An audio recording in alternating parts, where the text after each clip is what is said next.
So in today's story, I'm going to tell you about when I was about 11, 10 or 11. I was living in Eccles, just by the Manchester Canal. I did a crazy thing, well, two crazy things, and we got a caution from the police as a result. I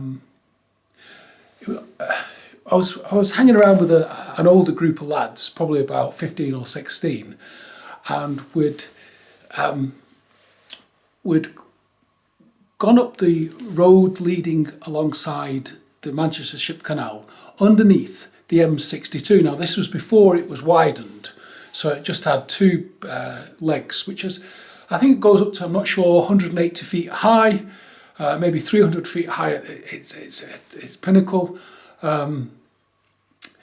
But we decided it would be a fun idea to create a swing underneath the bridge.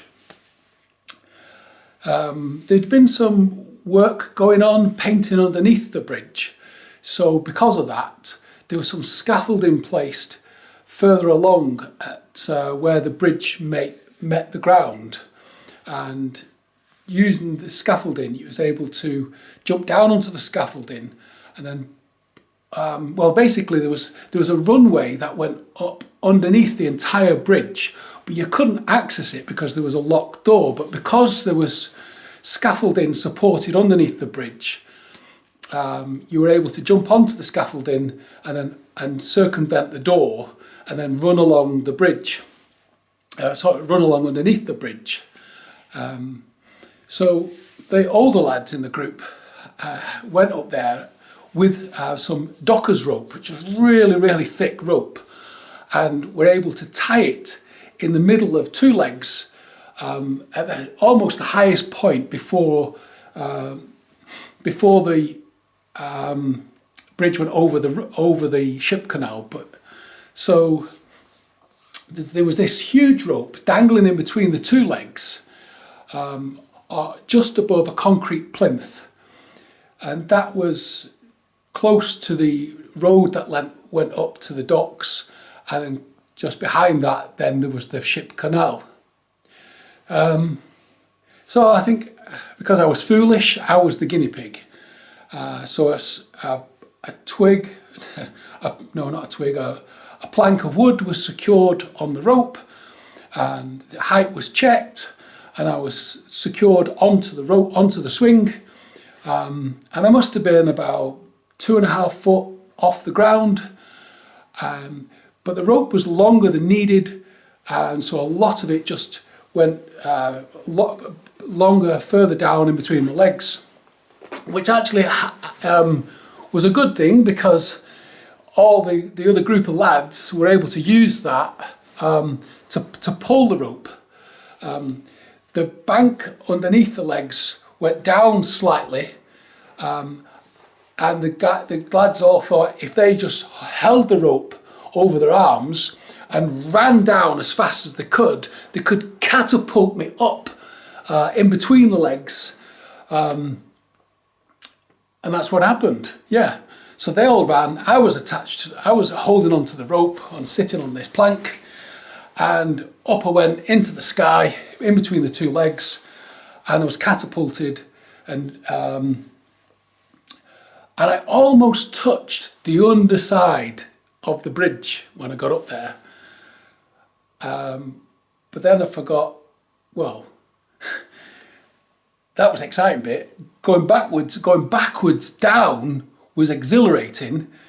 Luckily, I lifted my feet up just before I got to the bottom, because there was that concrete plinth, and because of my body weight and the speed at which I was going down, the rope stretched, and my bum was just inches off the ground. I mean, originally it was a few feet above the ground, and because it stretched, and had I dangled my feet would have just shattered. And then, so yeah, I remember going backwards, seeing that going in front of me as I went zooming past it, and then I was about to go up the other way. But thankfully, on the road leading up to the docks, there were some telegraph wires, and they slowed me down. I kind of went boing round these telegraph wires. Thankfully, I didn't spin completely round them. They slowed me down, almost went upside down with them, and then came to a nice halt there through it, thanks to them. Surprised they didn't rip the telegraph wires off the posts. But that wasn't the end of it. That was just the beginning. So that was fun. Nobody else wanted to do it though, and I was the only person. I think they always they felt like it was fun enough seeing me do it. And nobody else was brave enough to risk it. The next adventure, we ran down to the other end of the underneath the motorway bridge, where the workers had left all this scaffolding. So we scurried up the bank, got up underneath it, onto the runway, the walkway, and then dropped down onto this scaffolding. And that was about 180 feet up above the ground. So that's about 180 foot, and it was 300 foot up the other way, where I did the swing. And for some bright spark said, wouldn't it be a great idea to play chicken? So the idea was, before we played chicken though, I think there was a pulley. I remember getting my bike tangled into it somehow. Thankfully nobody went down on the pulley, but anyway, my bike was used to go up and down on this pulley, my little Tomahawk bike. But I don't think anything happened to that. But yeah, anyway, so there we were on this scaffolding, thinking it'd be a great idea to play chicken. Now the version of chicken though was a bit different to a normal version of chicken. You would throw a plank and then jump to another plank. But what that meant was that gaps were appearing on the scaffolding. And as the gaps appeared, more planks started. When you jumped to one, it would slide, which was even scarier. And what was amazing was when you threw a plank, you watched it plummet all the way down to the ground, and it would bury itself in the soil below. And actually, they looked like little matchsticks from that height. So tiny looking down there. Little did we realise though, this fiasco was visible from all around. There was the neighbouring town or village of Brookhouse. People could see us, and somebody had phoned the police because they could see all these planks being thrown off. Anyway, for whatever reason, we stopped. The fun was ended. I'm not sure who was declared the winner. Though we were all certainly daft enough, and so we're all certainly winners that day. So the game ended.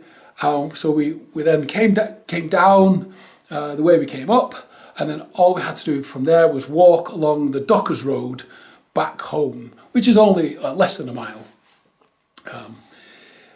I did try to visit the area 10 years ago, but it had been blocked off, and some of the areas now got houses on it. So that road's now private, you can't get up there. But anyway, as we were walking down the street, down this road, a police car come the other way, and he stopped and he said to the group of lads, you weren't by any chance up there just a few minutes ago, were you?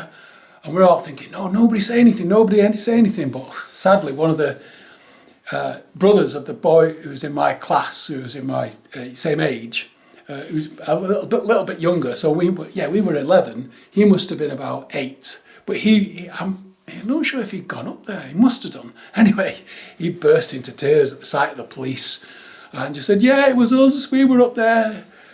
So the police had to then they took our names and addresses, and later that evening the police turned up at the house, and I remember having to go to the police station. We was issued with a caution and was told that the company wouldn't pursue any criminal proceedings against us, probably because of our age. But they were all happy that nobody died.